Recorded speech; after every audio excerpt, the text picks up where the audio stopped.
From being schooled by the people in prison, they taught me that I gotta think outside the box. You gotta think outside the box because if you do what everybody else do, then you're just gonna be average. Everything that I hear in the news these days is about how real estate is increasingly becoming unaffordable and that the majority of Americans are not able to buy houses. And I find this really problematic because housing and getting a piece of America to call your own is so intertwined into what we think of the American dream. And we've had all these luxury agents on the show. We've had agents on here who've done $1 billion in sales, selling, a couple $1 million houses. I wanted to go somewhere different today. So I was at a Con Ed that I was teaching a couple weeks ago in Kalamazoo, Michigan, and I met an agent named Marcus. And Marcus is new. He's been in the business for 2 years, but man, he has figured some stuff out. He has figured out a way to serve a community of people that is, to be completely frank, completely underserved and oftentimes ignored, which is BS in my opinion, because people with money should never be turned down for a house if that's what they're interested in, even if it's a small house for a low amount. So Marcus, welcome to the show. I mean, I can't wait to hear your story and hear how you've been able to serve people that everyone else is kind of ignoring. Thanks for being with us today. First of all, thank you for having me on here, man. I just seen you, 2 weeks ago, it seemed like? Yeah. So let's just get started. So you've been in the business for 2 years. How did you get started? Like, what were you doing before, and kind of how did that lead you to a career in real estate? That's a good question. Like I told so many people before, like I never had dreams of being a realtor. Not a day in my life, but from 2012 to 2021, I was incarcerated, and I went to federal prison for selling drugs. So I got sentenced to 13 and a half years originally. Then when I was in there, I was like, I can't do this no more. Then I went into my room, looked into the mirror, and had a talk with myself. Because when you look in the mirror, you can lie to other people, but you can't lie to yourself. So what I did was, I'm like, God, I'm sorry. What can I do? So then I literally go outside the room. I just looked around the pod that I was in. I seen a loan officer right here. I seen a realtor right here. I seen an investor right here. And I started thinking like, man, what am I good at? What have I been doing my whole life? I've been selling stuff my whole life. So I actually went and talked to the realtors that was in federal prison with me, the loan officers, their investors, and they took a liking to me, took me under their wings, and taught me everything I know the legal way. They was in there because they got greedy. They got greedy and broke the rules, but that didn't mean that they didn't know their craft. So I started talking to these guys. Then I went to the one guy, was like, so if I was to sell this person a house, what was the average I made? If I sell this person, so all I gotta do is go help people obtain home ownership, and I'm making the same much money as I was making selling drugs. You know what I'm saying? So it kind of just made sense to me. Well, at the end of the day, and I mean, first of all, that's one of the most powerful stories I've heard on the show yet. So I'm really, really, truly happy for you that you were able to find something that you could take your skills to that's really now changed your life and the lives of everyone around you. But number one, you just mentioned something that's actually the same as what everyone else always says, but yours was just in prison. So you said that you got your start by talking to a bunch of other people who were good at what they did, even if maybe they didn't do it the right way. And you found out how they did it, and then you replicated it when you got out. And I think that's huge because we hear that all the time. Everybody learned it from someone. Everyone got that initial idea, that initial spark from someone else. You just happened to get it in a different location where maybe the food wasn't as good. Absolutely, man. And like I tell people all the time, like when I tell people what I'm about to say, people are like, what are you talking about? I believe that everything in life happens for a reason, right? Besides me missing out on my kids growing up from a little age to an older age when I got out, I think prison was a blessing. I think it was in prison where I became a real man and learned real responsibilities, learned respect, and other things about in life. If I don't go to prison for the amount of time that I go, then who knows where else I would be. I don't think I would be in the position that I'm at right now. I love that. So let's fast forward to the future a little bit. You got out of prison, you studied more, you got your real estate license, you did all of those things. What is your business like today? How many transactions have you done in your short 24 months in real estate? That's another good question. Thank you for asking. I would say anywhere between 30 and 40 transactions, give or take. And out of them 30 to 40 transactions, I would say like 90% of them is buyers. I love that. So, I mean, let's just talk about that for a second because, credit where credit's due. The average realtor in the United States right now is doing somewhere between 2 and 4 deals a year. And you, coming from a position of extreme adversity that you overcame, you were able to do over an average of 20 per year. And I know this year you've really heated up. Like you've done the majority of that in your second year. And Correct. I think that's a huge testament. Who are these people? I think most people would hear, okay, guy comes out of prison, he wants to sell real estate. How is he going to get business? Like, why are people working with this guy? How have you been able to find clients? And then number two, how have you convinced them to trust you? Because I'm assuming that must be a big stigma that people in your position have to overcome. So I want to know how you found people, and then number two, how you got them to trust you. Okay. From being schooled by the people in prison, they taught me that I got to think outside the box. You got to think outside the box because if you do what everybody else do, then you're just going to be average, right? So what I did was I found a loan program in the state of Michigan, which is called the Michigan Loan Program. And basically, what the Michigan Loan Program do is it gives people up to $10,000 towards down payment assistance, right? You do have to pay it. I mean, the Michigan loan, you have to pay it back if you move or you refinance. But other than that, they help you gain home ownership by giving you $10,000 worth of down payment assistance. So what I did was I partner up with the number one Michigan loan officer in the state of Michigan, which is Jeremy Drobek with Treadstone Mortgage also, right? So he's already known in the southwestern part of Michigan, right? So I got with him and he taught me all about the loan process that can help first time home buyers out.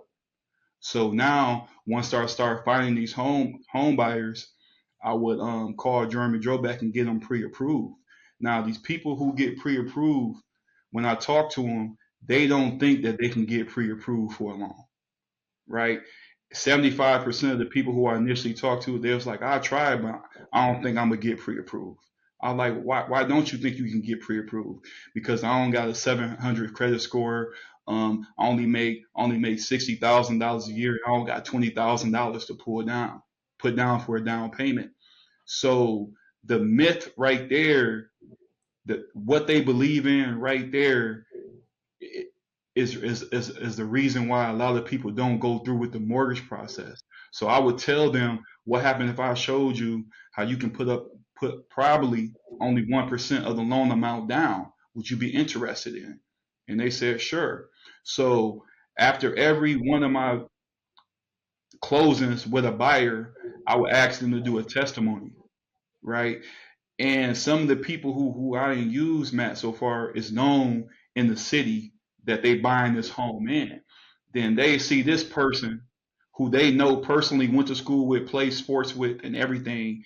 But like, yeah, Marcus helped me get a loan. All he had to do was have a 640 credit score, and I only brought $1,400 to closing, right?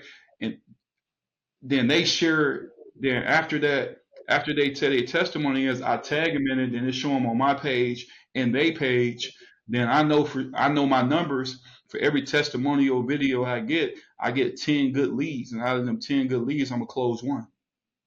I mean, number one, I love and respect the fact that you know your numbers because I think for every realtor in any situation, that's key. But number two, the thing you said that struck me the most is that it all starts with getting rid of the self limiting belief that people have that they can't buy a house. And I think it's not just like a low income thing, it's not just, a socioeconomic thing. There's first time home buyers who come from rich families that also believe that right now in the market. But when you're able to show them, hey, not here's how you do it, don't worry if you don't have a great credit score. We can look at this. Or if we can't do it today, my lender is going to tell you how to get there next month, next year, whatever that is. Because for most people, the answer is never. The answer is not never. It's when, and that's step one. And then number two, I love what you said about the minute you help someone, you get them excited. Someone that never thought they'd be able to buy a house. So as soon as that person buys, you have the photos with them, you have videos, you get your testimonial. All of their friends are like, well, if that guy can do it, I can do it. Absolutely. And all of a sudden, like the entire community starts opening up, because if 3 of their friends have a house and they don't, they're like, well, hey, I have a better job than they do. I have a little bit more money. Like, I believe in myself more. You're really like, I mean, you're not just selling houses here. You're raising the education level, real estate wise, acumen in your communities, as well as you're giving hope. And I think that's insanely powerful.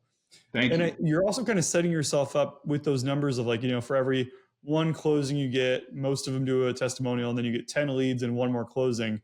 I mean, you did 10 deals your first year and close to 25 your second year. That sets you up to do 50 your third year, possibly more. And those are some great numbers. I also want to talk about the fact that you are here to hustle, right? Like, yes. You had, not to make a joke out of any situation, but you had to hustle, I'm assuming, really friggin' hard to move drugs on the street before you were incarcerated. And that doesn't sound like easy work, right? Correct. And now you're applying that same hustle to selling real estate, which thankfully is legal and thankfully has a great commission. But you're willing to drive places that other agents aren't. And you're willing, it seems like, to do the work that they're not. Can you walk us through your philosophy on real estate? Because I think it's very different and you're more open-minded than most. Thank you. Oh, thank you. That's another good question. I don't like to keep going back to my previous life, but my previous lifestyle is really helping me out today. Back when I was selling drugs and it'd be like too many people in the city, I would just get up and go to Chicago, go to the East Coast, go to the West Coast. So if somebody called me and they had pre-approved for 100,000, 65,000, it's nothing for me to get in the car and drive because I already did it before, right? So it's just a mindset, right? Everybody say like the market is down right now and stuff like that. Get up and go somewhere else. Get up. Because as of right now, I'm in Kalamazoo, I'm in Lansing, I'm in Battle Creek, and I'm in Detroit. And I'm about to get ready and close one in Flint, right?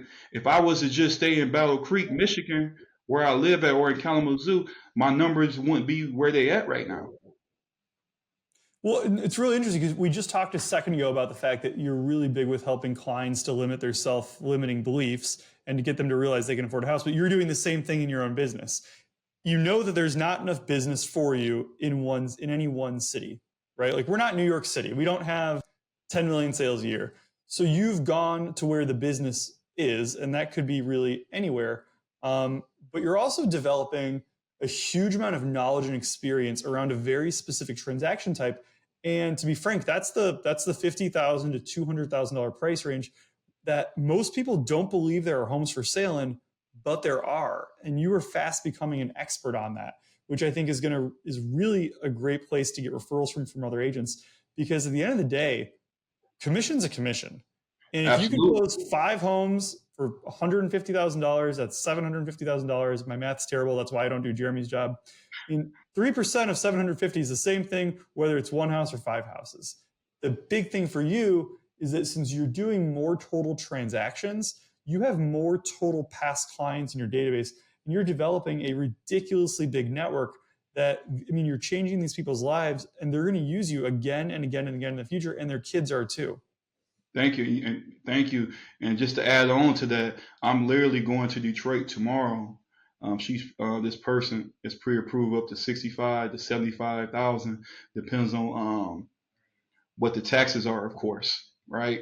And she's happy that I'm really coming down there, right? Because I told her I helped her get pre-approved. She was like, "Are you really going to come to Detroit?" I was like, "Look at I just closed one on Hayden in Detroit. I was there. I was down there. I helped her. I'm about to close one next Friday in Detroit. So yes, I'm gonna come down there with you.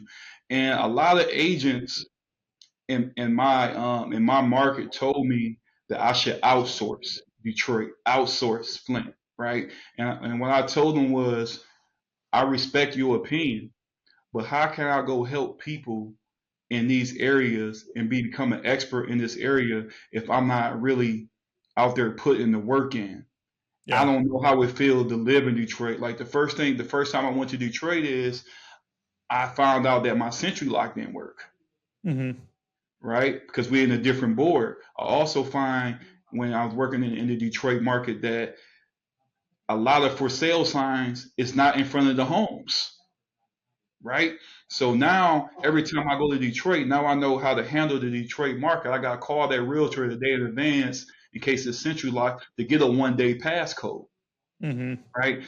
I know how to work in the Flint area now because every market is different. I can't say that I work in Detroit. I can't say that I'm helping buyers in the Detroit market and the Flint market if I'm not on the ground actually doing it. And I think what you're doing is really special because it flies actually, and I know you're with Keller Williams, correct? Correct. What you're doing is actually flying in the opposite direction of what every other big Keller Williams team is doing, right? They're taught to build their business where they are and then to set up expansion teams in all those other markets. But that main team lead is never in those other markets. Right. And you're kind of doing it the opposite way, which I really respect. You're going into those markets, and regardless of what your future plans might be for bigger teams and whatnot, you're learning the intricacies of each market first, becoming the expert.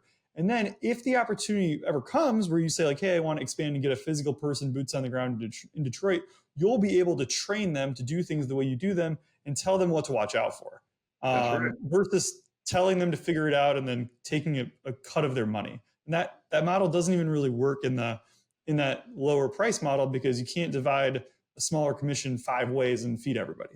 Correct. Absolutely. Absolutely. I love that, Marcus. So what's next? So you're doing a great job of serving an underserved community. How are you connecting with these people in the first place?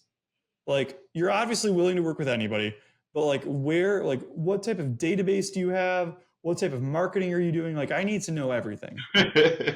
I got a couple ways I do so. First of all, I don't pay for leads. Okay. I don't pay for leads. Everything is organic for you. Everything's organic. 50 was, I think I checked yesterday before I came on, 60% of my business is from Facebook. Okay. 30 to 35% is from referrals already. Okay. Right. Like basically what I do is like the testimonial videos, it's big. It's big. So if I close, like I'm about to close 3 deals this month, once I do my testimonial videos, I know I got at least 30 leads coming. I'm gonna close 3 of them. I'm gonna close 3 of them within 60 days. And another way I do my another way how I do is how I get free leads is this. I use this program, a Chrome extension that's called Social Lead Connector. Okay. It's called Social Lead Connector. So when I have a closing and it posts on my buyer's page, I send an automatic message to everybody who's not my friend to asking them, do they want to know more about how so and so got approved and closed on their loan? So walk me through this. So the plugin's called Social Lead Connector. One of your clients, who's your friend on Facebook, tags you in a post. And then what does this extension do? So it messages all the people that like that post, or who is it messaging? You bet. Here you go. That's a good question. That's a good question. Okay, I'm gonna use you for example. Matt, yeah, please. Just closed on a loan. I do a testimonial video. I do pictures. I tag you in it. Now it goes on your page too, right? So I click on the top 3 buttons in Social Lead Connector. Now I already pre-wrote all these because social on Facebook you can't send the same message out over and over again. Otherwise it flags you as spam, correct? Right. So what I did was I got an intro, I got the middle, and I got the end. Right. The intro got 3 different sentences to them. 3 different sentences. It may say hi, hello, how are you doing? The middle will say, the middle one is going to be the same. I know you seen Matt just got approved and closed on his loan. I'm the realtor who helped him. Would you want to know more about this great down payment assistance program? And the third line would say, thank you, reach back out to me. Thanks again, blah, blah, blah. And the third line would say something. And all them three, every message that it send out, it would mix them all up. It would mix them all up and send them out at different times. So now what I can do, Matt, if you got a closing on your page and I don't know you, I can attack any ad on Facebook. Any paid ad, like say another realtor from a different forum got a whole bunch of likes and hearts, right? I could take my social lead connector and attack her ad to it and get free leads. Got it. So basically it's this app, you click on a post that has a bunch of likes and comments, and then it messages your page then sends a message to those people with whatever you want. Those people who are not my friends. Correct. That is genius. Is that a paid app? Is it free? What's the story? What I do is I use two CRMs. I use my first KW Command CRM. That's my main one. Then I use Automation Booster. And with Automation Booster, I get Social Lead Connector. And the other one I get is the Birthday Connector. How I get free leads. Like I got over 5,000 friends on Facebook, right? So what I do is I got the same thing like Social Lead Connector, 3 different things to say happy birthday, right? Okay. So every time that is somebody's birthday, I send them a happy birthday. They say, hi, my name is Marcus Miller, your local realtor, blah, blah, blah, happy birthday, right? So now I use Social Lead Connector for 2 ways. Number one, every time it's somebody's birthday, let them know that I'm a realtor and happy birthday. Mm-hmm. Number 2, I use it to clean up my database. So when it's your birthday, I literally go on Messenger and see when was the last time that you was on Facebook. If it's been over a year, like you taught when you came to a class, I'm cleaning my database up at the same time. Love that. And I delete them so I can get new friends. So now all my hearts and my likes and my comments is going to go up because most of the people now is active. Well, I think that's huge. So, as many of us know, there is a limit to how many Facebook friends you can have. Instagram doesn't have that limit, but Facebook does. So if you haven't ever done an exercise to basically prune and clean up your list, you're in essence, you're going to hit that limit one day, but also your social media becomes kind of clogged with people that aren't looking at your stuff and that aren't your friends and who probably aren't buying houses with you. And so what Marcus is doing is really genius, because he's really like, if you look at Facebook and you think of Facebook as like your farm and your crops, he's tending to those crops so that they can be fruitful and multiply. And I absolutely love hearing that.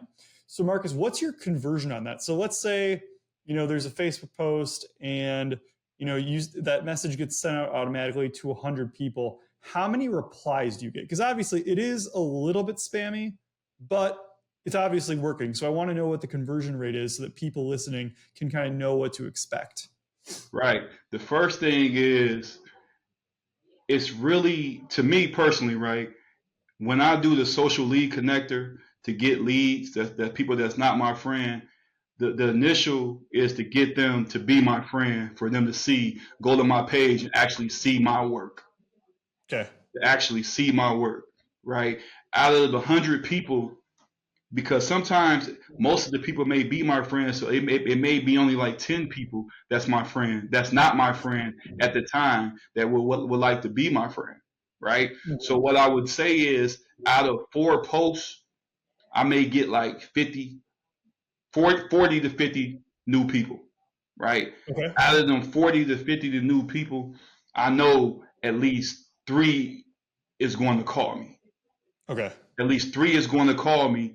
And 1, probably like 3 to 6 months down the line, is going to get pre-approved to get a loan. And that's because they don't know me. And we build in trust. So number 1, it's a numbers game.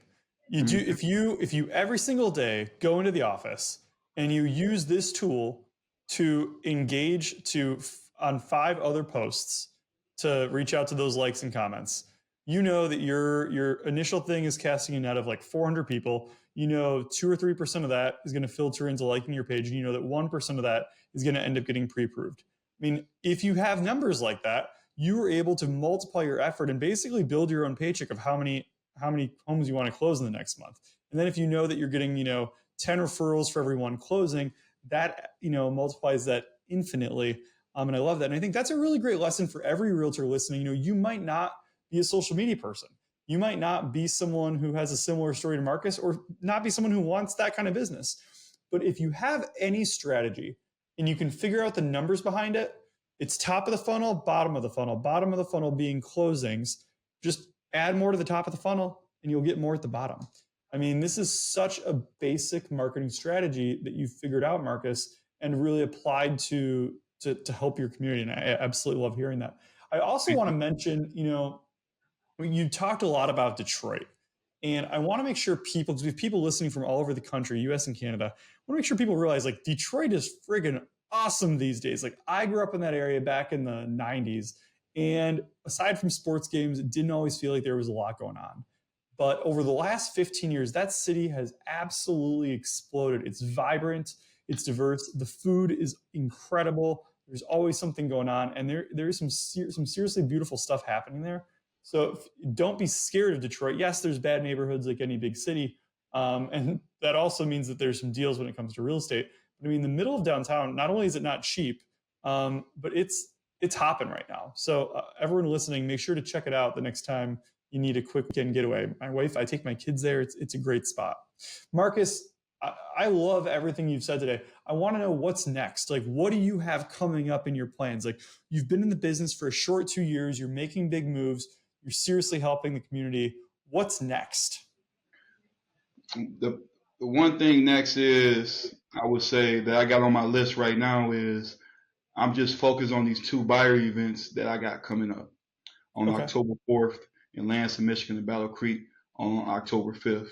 I'm expecting a big turnout. I believe like the total last time between 50 and 60 people came out, right? Okay. What are these events? Tell me everything. Tell me who they're targeting, what the content's going to be, and what you're hoping to get out of it.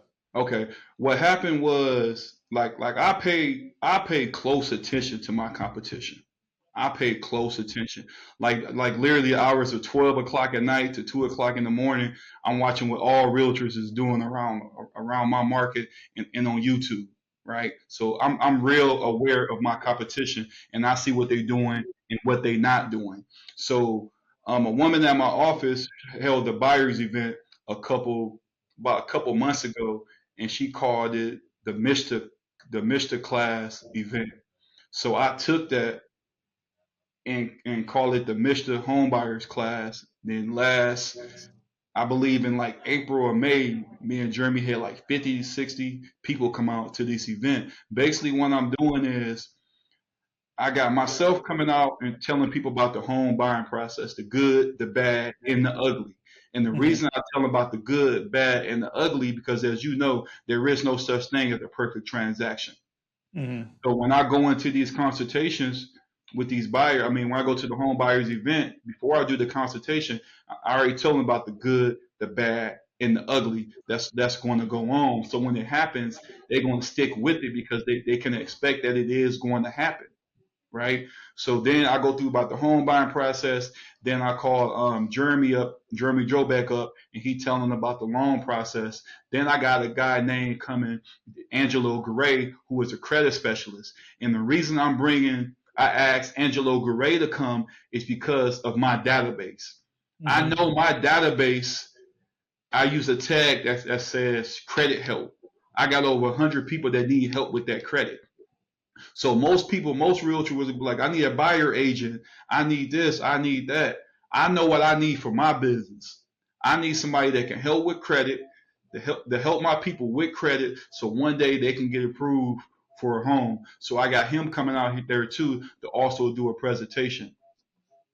I love that. It's so on brand for you to put together an event that makes home ownership more accessible. It walks people through what are the low down payment options, what are the ways to get your credit fixed, and like, how can I make this happen? Because in every single market in the country, there are homes that are on the lower end of the scale, just in the same way that there are homes that are in the very top end of the scale.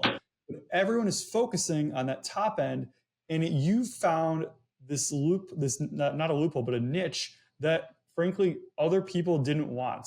And as the market gets more and more competitive, I think people are going to realize that this is an area that they need to go towards, especially because these people are your clients for life, and you can really feel great about what you're doing at the end of the day. I mean, imagine how many more people aren't going to go down the wrong path in these communities now that their families have houses and stable housing. I mean, this is absolutely a huge needed service. And I want to say thank you for offering it, and thank you for everything that you do.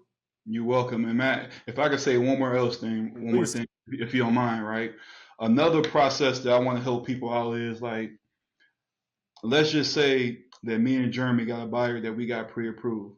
I call you on the phone, boom, I can refer you to one of my preferred lenders so he can get you pre-approved. I call him on three-way with Jeremy, introduce him to the Jeremy team, hang up, let them go.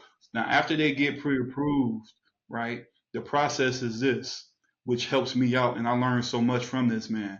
After when they get pre-approved, they get to go on the Zoom call with Jeremy and go over all the loans that they qualify for, right?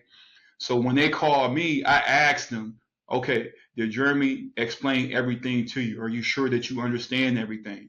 Okay, yes, I do. Okay, now, before we do the buyer consultation, what I'm going to do is this.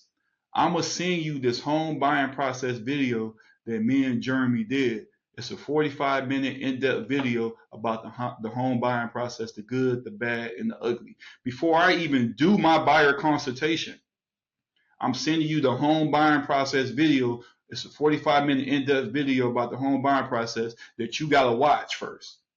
Then you call me or text me, let you know you watched it. I'm going to call you back and ask you, is there anything about the home buying process that you don't understand? So before we even do the buyer consultation, I want to make sure that you absolutely understand the process that you're about to go through. Then what I do is I'll set up a Zoom call with you to go over the buyer consultation part with you in person or over the Zoom. Then what I would do is I would have one of them keep it real moments with them, right? You want a house that costs $200,000, right? But you only want $100,000 payment, right? So we're gonna have one of them keep it real moments, I call it, right? Because if you don't understand the assignment, how can I help you? We got to make sure that we both on the same page before we go out looking at homes. Okay, so there's a couple things here I have to expound on. Number one, every single agent out there in any price range with any type of housing stock should have keeping it real moments in their process. Because, I mean, in every market, a buyer gets excited and they want to buy the shiny object. But then there's the keep it real moment of, hey, are we going to get this offer accepted? And sometimes it's not even a matter of money. It's the fact that this home just came on the market. We're not going to be offering on homes that hit the market today that are in the hottest school district in the most competitive price range, because there's going to be 90 other offers. And let's keep it real for a moment. Let me walk you through what this is going to be. But the second thing you said that I love is that you get all these leads. And then, like, I think a lot of agents would find that overwhelming. But what you do, and I feel like you just explained kind of the magic behind it, is you kind of pre-qualify them on your end by making them watch that video, which also ensures that they're bought in. So yes, it educates them, which is hugely important. But I also love that you're then saying, do you understand? Do you understand? Do you have any questions? Because oftentimes this is a market that a lot of people prey on. And this can be a market that a lot of people are just, they're there to get the quick paycheck if they can, but they're not there to truly educate. And you're doing that not only as a way to help them, but as a way to make sure they're not going to waste your time. So it's a mutually beneficial added step that you've added to your process that I think allows you to play in the area of real estate that you're active in. Yep. Then just to add to that, just one more time, let's just say they find a house that they want to put an offer in, Matt, right? They say, let's put an offer in. I say, no, we're not about to put an offer in right now. They're like, what you talking about, Marcus? I'm about to call my lender because they work on weekends too. And I'm about to make sure that you're comfortable with your payment first. Before we even put the offer in, I'm gonna make sure that you're comfortable with your payment first. And on the bottom of the paper, it said that next year the taxes could go up to this much next year. Like all this is on the piece of paper. I'm gonna ask you before we put the offer in, are you comfortable with these numbers? Because if you're not comfortable, then maybe we need to start looking at homes at lesser value. I love that. Well, and you're being a realtor not just for now, but you're being a realtor for the future. Because you know as well as I know that if you put someone in a position that they're fine with now, but that they're not going to be fine with next year, that's the end of your relationship. But they're going to come back to you next year, say, Marcus, man, I'm going to lose my house. And you don't want to be in that position. You Mm-hmm. want them to be better off for buying real estate. And so you're asking them the extra questions and putting them through one little hurdle to ensure that they're in a good spot. Because obviously people get excited. There's a lot of emotions involved in real estate and they want to buy right now. And you're not willing to just do that, which I love. So Marcus, if someone has a buyer or seller that they want you to work with in the Kalamazoo, Detroit, Flint area, wherever that might be, how do they get a hold of you? It's a couple ways. You can always call me direct, area code 517-775-0511, or you can email me at marcusmiller@kw.com. I love that. Marcus, thank you so much for being a guest on the show today. And everyone listening, if you want more great guests like Marcus, send me a connection to them. I'm looking for people with cool stories, with unique stories, who are doing business in their own way. And obviously, if you can go and take a second, leave a review on the podcast store, that helps us grow the audience and also helps us attract better and amazing guests. Thanks, everybody.